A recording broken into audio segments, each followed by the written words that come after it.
안녕하세요. 영원한 자주국방 정확한 국방 소식 전해드리는 한국 국방 뉴스입니다. 구독, 좋아요, 알림 설정 후원 감사합니다. 최근 에스토니아와 폴란드가 K9 자주포 합동 훈련을 실시하였습니다.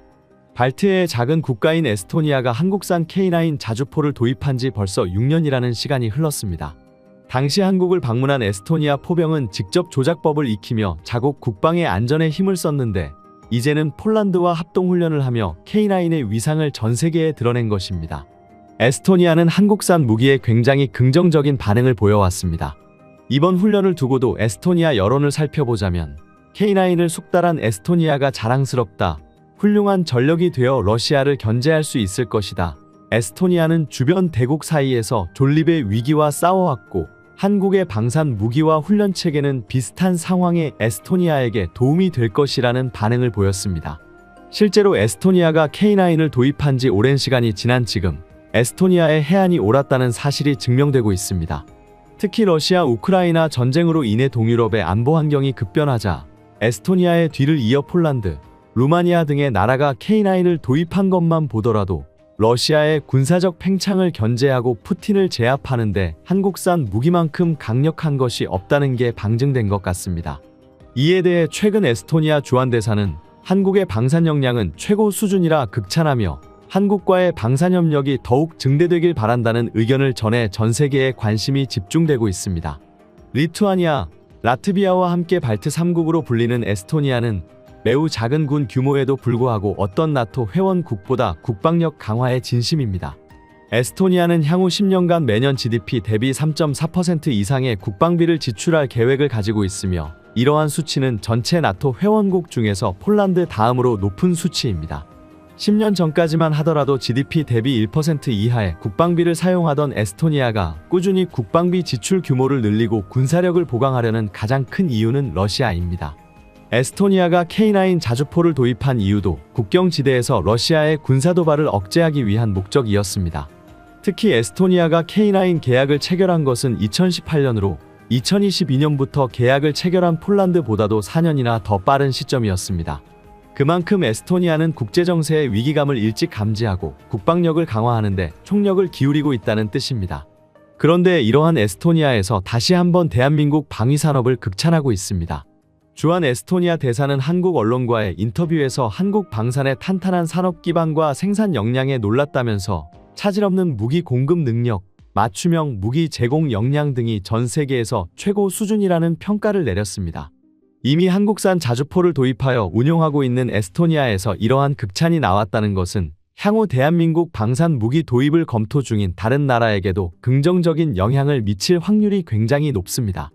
대한민국의 명품 자주포 K9이 에스토니아의 마음을 사로잡은 것은 몇 가지 이유가 있습니다. 먼저 뛰어난 성능입니다. K9의 우수한 사거리는 더 이상 설명이 필요 없을 정도로 강력합니다.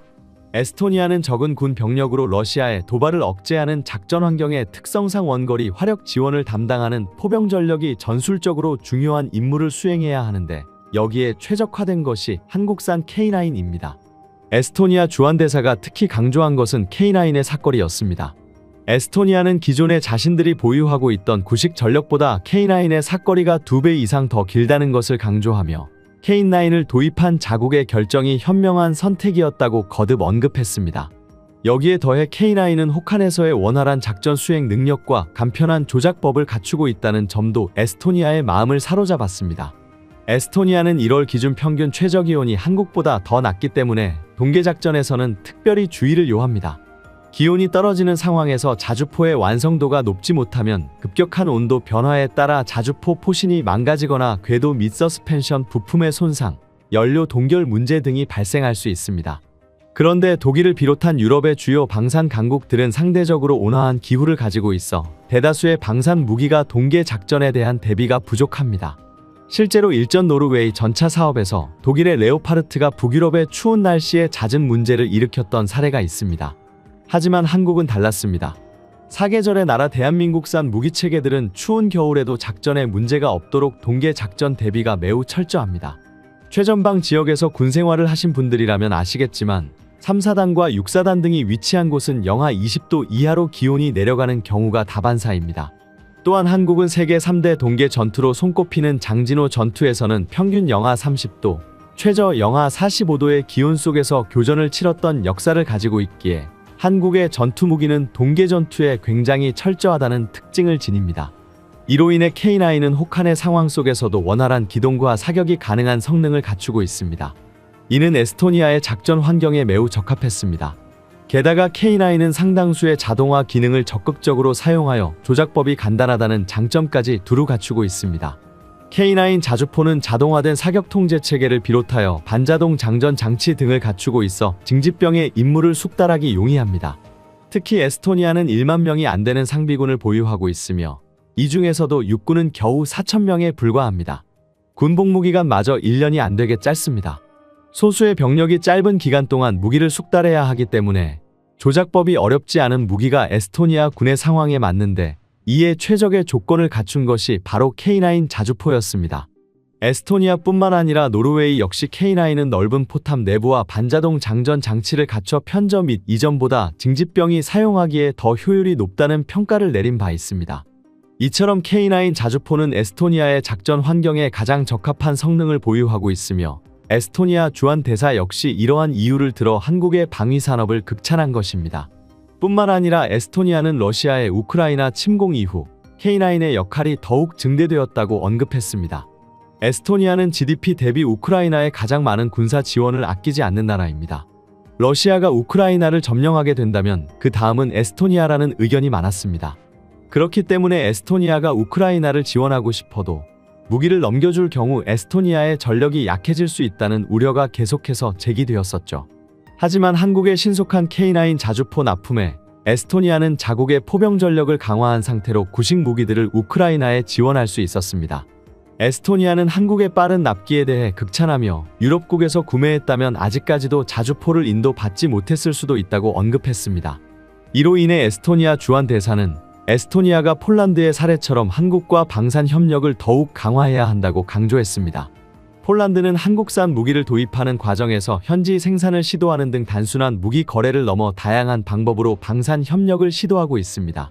이에 에스토니아 역시 각종 생산 시설을 갖추거나 MRO 협력을 통해 한국과의 상생을 도모해야 한다는 점을 밝혔습니다. 만약 더욱 긴밀한 협약을 하게 된다면 한국은 에스토니아의 사이버 안보와 방어 역량을 배울 수 있을 것입니다. 에스토니아는 나토 내에서 최고 수준의 사이버 안보 역량을 갖춘 것으로 평가를 받으며 IT 분야에서도 전 세계에서 가장 발전된 기술을 가지고 있는데요. 에스토니아는 지난 2007년에 발생한 러시아의 사이버 공격을 받은 이후 정부 시스템의 블록체인 기술을 적극적으로 도입한 전례가 있으며 나토의 사이버 방위센터도 에스토니아의 수도인 탈린에 위치하고 있을 정도로 사이버 안보 분야에서는 한국이 배울 점이 많은 나라입니다. 한국은 2013년에 에스토니아가 주관하는 나토의 연례 사이버 방어 연합훈련의 파트너국으로 참여한 전례가 있는 만큼 앞으로 양국의 협력이 강화된다면 한국의 사이버전 역량도 상당히 높아질 것으로 기대를 모으고 있는데요.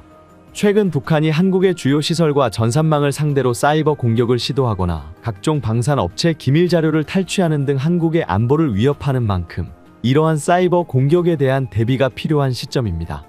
결국 한국은 에스토니아가 러시아의 공격을 막아낼 수 있는 자주포, 전차 등을 계속해서 수출하고 에스토니아는 한국에게 북한의 사이버 공격을 방어할 수 있는 보안 기술 등을 공유하는 방향으로 양국의 협력 확대는 서로에게 윈윈이 될 수 있습니다.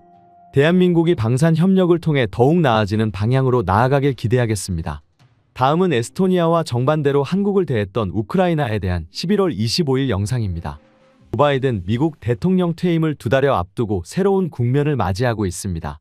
미국이 오랜 기조를 바꿔 우크라이나가 미국의 장거리 미사일을 러시아 본토 내에 공격할 수 있도록 허가하며 시작되었는데요. 러시아는 자국 영토 내에서 서방 무기 사용 시 긴장이 고조될 수 있다고 공고했으나 우크라이나는 미국에서 지원받은 장거리 전술 탄도미사일 에이테크მს로 러시아 브리안스크 지역 탄약 창고를 공격했습니다. 이날 러시아 대통령 푸틴은 대륙간 탄도미사일을 발사하였으며 사용 조건을 완화하는 내용의 새로운 핵교리를 발표했습니다. 그럼에도 우크라이나는 하루 만에 영국에서 지원받은 공대지 순항 미사일 스톰섀도를 발사했습니다. 우크라이나 젤렌스키 대통령은 2025년 이 전쟁을 끝낼 수 있다고 확신하며 미국 신임 대통령인 도널드 트럼프의 제안을 보고 싶다고 언급했습니다. 또한 유럽 국가와 마찬가지로 한국에서도 무기 지원이 빠르게 이루어질 것을 촉구하고 있는데요. 사실상 북한과 러시아의 공조가 긴밀하게 이어지면서 우크라이나는 당연히 한국이 우크라이나를 도와야 한다며 남북 대리전을 부추기는 듯한 발언을 하고 있습니다. 이러한 뻔뻔한 요구에 한국인들이 분노하는 것이 당연합니다. 드미트로 포노마렌코 주한 우크라 대사가 한국 방산기업을 비난한 지 얼마 지나지 않은 시점에 또 한 번 너무나도 쉽게 한국에게 무기와 인적 자원을 요구했기 때문입니다. 주한 우크라이나 대사는 한국 방산업체들이 우크라이나에서 열린 국제방위산업 포럼 초청에 응하지 않았다며 공개적으로 따져 물었습니다. 우크라이나 대사인 포노마렌코 대사는 최근 자신의 SNS 계정을 통해 우크라이나에서 국제방위산업 포럼이 열렸다는 소식을 전했습니다. 30개국 100개 넘는 군사 분야 기업들이 참석했다며 우크라이나 방위산업이 글로벌 시장에서 강력한 플레이어가 되었다고 자칭했습니다. 그런데 글말미에 붙인 말은 논란의 씨앗이 되었습니다. 왜 한국 기업들은 초대를 받고도 참석하지 않았는가? 이번 우크라이나 방산 포럼에 한국 기업들도 초대했는데 단 한 기업도 참여하지 않은 사실을 지적한 것인데요. 마치 한국 기업들이 우크라이나 국제 포럼에 무조건 참석해야 한다는 태도에 많은 한국인들이 불쾌감을 드러냈습니다. 무조건 참석해야 행사도 아니고 게다가 너무 전쟁이 지속되는 가운데 한국 기업이 참여하는 것은 정치적인 부담이 될 수 있습니다. 한국이 우크라이나 지원을 간접적으로 하는 것은 러시아를 자극하지 않기 위한 것이라는 사실을 누구보다도 잘 알고 있는 우크라이나가 대놓고 한국을 비난하며 지목한 것은 굉장히 무례한 행동입니다. 또한 당시 한국은 카덱스 2024를 준비하고 있었으며 이는 국내 최대 규모 방산 전시회였습니다. 기업들이 총력을 기울여야 할 이번 행사를 내버려 두고 정치적으로 부담스럽고 얻을 것도 없는 우크라이나 행사에 참여할 이유가 없습니다. 주한 우크라이나 대사의 발언은 자기 객관화가 부족한 황당한 발언입니다. 심지어 주일 우크라이나 대사는 야스쿠니 신사 참배 등으로 국내에 논란을 빚었습니다. 세르게이 코르센스키는 러시아는 한국과 비슷한 파시즘 국가다라는 황당한 주장을 리트윗하며 지지했을 뿐만 아니라 공식 SNS를 통해 한국 혐오 발언을 퍼뜨리고 일본 전범들이 있는 야스쿠니 신사를 직접 찾아가 참배하며 조국을 위해 목숨을 잃은 이들을 애도한다는 글을 올리기도 했습니다. 야스쿠니 신사는 도조 히데키 등 일본의 A급 전범 14명이 묻혀있는 신사로 일본 제국주의의 상징이라 할 수 있는 장소입니다. 그런데 여기에 우크라이나 대사가 참배를 하며 전범을 옹호하고 있다는 것입니다. 이는 러시아의 침략 전쟁을 비난하며 국제사회에 도움을 요청하는 입장과 완전히 상반되어 보입니다. 더 웃긴 것은 일본의 전쟁 범죄를 옹호하면서 본인들은 피해자를 자처하며 무례한 태도로 한국에게 도움을 요청하고 있다는 것입니다. 그의 친일 행보는 계속해서 이어지고 있습니다. 한국은 공식적으로 항의했으나 편중된 친일 행보로 한국의 입장에서는 분노할 법한 행위를 이어가고 있는데요. 일본 방위성이 올린 지도를 자신의 SNS에 게재하며 독도에 대한 잘못된 인식을 퍼뜨리기도 했습니다. 이 트윗에는 독도를 분쟁지역으로 규정하는 일본의 일방적인 주장만 담고 있습니다. 러시아가 지배한 크림반도를 러시아 땅이라고 트윗한다면 우크라이나 입장에서는 반발할 텐데 정작 자신들은 한국에게 말도 안 되는 행동을 하고 있다는 것을 모르는 듯합니다. 우크라이나가 일본을 극진히 찬양하며 한국은 무시하는 행동을 하는 이유는 일본이 우크라이나에 대규모 경제 지원을 약속했기 때문이라는 것입니다. 올해 초 일본은 우크라이나 재건을 위해 1,400억 원에 해당하는 비용을 무상으로 지원하겠다고 발표했습니다. 기시다 후미오 전 총리와 데니스 슈 미하일 우크라이나 총리가 모여 우크라이나 재건 지원 방안에 대해 협의를 마쳤습니다. 또한 외교적으로도 러시아의 행동을 비난하며 우크라이나를 전 세계가 지지해야 한다고 말하며 우크라이나 보호를 천명했습니다. 다른 국가들과는 달리 전폭적인 지지를 보였습니다. 일본이 러시아와 맺은 사할린 유전 관련 사업을 위태롭게 하는 행동임에도 불구하고 미국을 따라 우크라이나를 지지하며 러시아를 버리는 행보를 보인 것입니다. 물론 이로 인해 우크라이나는 일본을 열렬히 지지하는 것은 이해가 갑니다. 하지만 불확실한 약속만을 믿고 한국과 척을 지는 행위는 멍청해 보이기까지 하는데요. 영국 일간지 텔레그래프는 러시아 침공 이후 12개국의 우크라이나 지원 정도를 조사했습니다. 1에서 4점 점수 분포에서 한국은 2점대를 기록했습니다. 1점은 가장 낮은 지원을 한 국가, 4점은 전폭적인 지지를 한 국가를 의미합니다. 한국은 러시아와의 관계 때문에 우크라이나 지원에 있어 소극적일 수밖에 없어 전체 순위는 27위에 그쳤습니다. 그런데 우크라이나에 모든 걸 퍼줄 것처럼 말하던 일본은 고작 30위에 그쳤습니다. 일본의 말은 겉으로만 번지르르 했지 실질적인 지원은 한국보다 미흡하다는 것입니다. 이런 사실을 외면하고 우크라이나 대사들은 한국을 멀리하고 일본만 찬양하고 있으니 어이가 없습니다. 전문가들은 한국 없이는 우크라이나가 지금까지 버티고 있지도 못했을 것이라고 말하고 있습니다. 전쟁에서 가장 중요한 전쟁 물자 포탄 공급에 있어서 한국이 결정적인 역할을 했기 때문입니다. 심지어 워싱턴 포스트는 이와 관련해 충격적인 사실을 보도했었습니다. 바로 유럽 전체가 우크라이나에게 포탄을 지원한 양보다 미국을 통해 한국이 우회 지원한 포탄량이 더 많다는 것이었습니다. 우크라이나 전쟁이 장기화되면서 지원하는 국가들의 군수물자도 바닥을 드러냈습니다. 이는 미국도 마찬가지였고 우크라이나에 포탄을 지원해야 했기에 미국은 한국에 도움을 요청했습니다. 한국은 미국의 요청에 따라 우크라이나에 수십만 발의 포탄을 우회 지원했습니다. 러시아의 심기를 거스르지 않고 우크라이나를 지원하기 위한 최선의 선택이었습니다. 우크라이나가 전쟁에서 군사적 목표를 달성하기 위해서는 최소 월 9만 발의 포탄이 필요합니다. 이를 계산하면 최소 33만 발 이상의 155mm 포탄이 필요한데 미국 공장을 아무리 가동해도 이 정도 수량을 맞추기는 불가능에 가깝습니다. 결국 우크라이나가 전쟁을 계속할 수 있었던 것은 사실 한국의 무기 지원 덕분이었습니다. 만일 한국이 끝끝내 포탄 지원을 하지 않았더라면 우크라이나 전역은 이미 러시아에게 넘어갔을 것입니다. 러시아도 이 사실을 잘 알고 있었습니다. 우회 지원에 대해 공식적으로 문제 삼지는 않았지만 간접적으로 한국을 비난했습니다. 한국이 본격적으로 우크라이나에 살상 무기를 지원하겠다는 의사를 밝히자 러시아는 즉각 성명을 발표하며 강경 대응을 했습니다. 한국의 무기가 우크라이나에 직접적으로 흘러들어간다면 러시아는 전쟁에서 승리할 수 없다는 판단을 했기 때문입니다. 그만큼 러시아 입장에서 한국의 개입은 위협을 초래하는 사태라는 것입니다.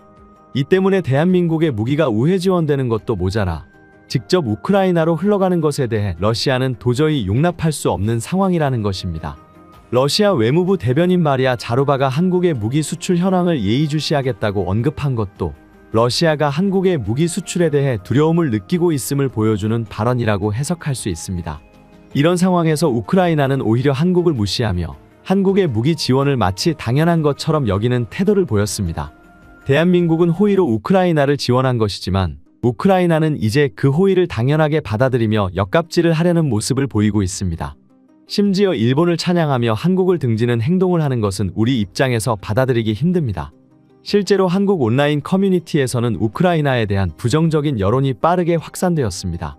네티즌들은 한국 기업이 우크라이나 방산 전시회에 왜 안 갔는지 주일 대사한테 물어보라. 한국에게 포탄을 요구하지 말고 일본 기업에 요구해라. 양심이 있는 거냐는 등의 비판을 쏟아냈습니다. 심지어 주일 코르슨스키 대사는 동아시아에서 우리의 가장 크고 중요한 파트너인 일본은 매우 어려운 환경에 놓여 있다며 다케시마 분쟁에서 일본의 입장을 옹호했습니다. 대한민국 측 교수는 이에 항의하고 한 나라의 외교관으로서 기본적 자질을 먼저 갖추어야 한다고 주장했습니다. 그동안 러시아를 응징하기 위해 우크라이나를 지원했는데 우크라이나가 이렇게까지 한국과 척을 지는 상황에서 대한민국의 지원이 주춤해졌습니다. 한국은 최근 105mm 포탄 지원에 대해 미국과 논의를 이어나가고 있었습니다. 처음엔 북한의 손을 잡은 러시아를 징벌하기 위해 우크라이나를 위한 지원을 아끼지 않겠다는 입장이었지만 최근 다시 지원을 검토하겠다고 말을 바꿔버렸습니다. 또한 한국수출입은행이 우크라이나 정부를 상대로 1320억 원을 대출하기로 한 결정에 대해서도 조금 더 생각해 보겠다고 하며 유보적인 태도를 보였습니다. 우크라이나 정부의 적극적인 협력을 약속했던 한국 EU가 지원을 철회하거나 유보적인 입장을 보이자 우크라이나 정부는 매우 당황했습니다. 한국 정부의 태도가 실제로 바뀌었음을 체감하게 된 것입니다. 일각에서는 이러한 상황이 잇따른 우크라이나의 외교적 실수로 초래된 것이라는 분석도 있습니다. 그동안 한국을 무기창고처럼 취급하고 몰상식한 외교 태도로 분노하게 만든 것에 대해 우크라이나가 반성할 필요가 있다는 지적이 나오고 있습니다. 우크라이나는 트럼프의 대통령 당선이 확정되면서 자신들의 땅을 러시아에 뺏긴 채 종전이 될까봐 전전긍긍하고 있습니다. 하지만 한국은 무기의 우회 지원 수량을 줄이겠다고 통보하는 등 우크라이나 전쟁에서 빠지려는 모습을 보이고 있습니다. 한국이 빠져버리면 트럼프 취임이 얼마 남지 않은 상황에서 우크라이나의 영토는 러시아가 차지한 채 종전될 가능성이 높습니다. 한국의 마음을 돌리기 위해 우크라이나 대사가 다시 한국 정부를 찾아가 도움을 요청하는 등 뒤늦게 한국의 마음을 사려는 움직임을 보이고 있지만 이미 한국 정부의 마음은 떠난 듯 보입니다. 국민들의 민심 역시 인도적으로 우크라이나를 도우자는 입장에서 일본에게나 도움을 받으면 되지 왜 우리가 우크라이나를 도와줘야 하냐는 입장으로 바뀌었습니다. 갈등의 불이 떨어진 우크라이나는 이제서야 발을 동동 구르고 있지만 더 이상 한국이 우크라이나에게 무기를 지원할 이유는 없는 것 같습니다. 외교에서 실리를 취하며 우리에게 등 돌린 자들과는 적당한 거리를 유지해야 할 필요가 있을 것 같습니다. 지금까지 한국 국방 뉴스 시청해주셔서 감사합니다. 구독, 좋아요, 알림 설정 해두시면 언제나 좋은 소식 전해드리겠습니다. 즐거운 하루 보내세요.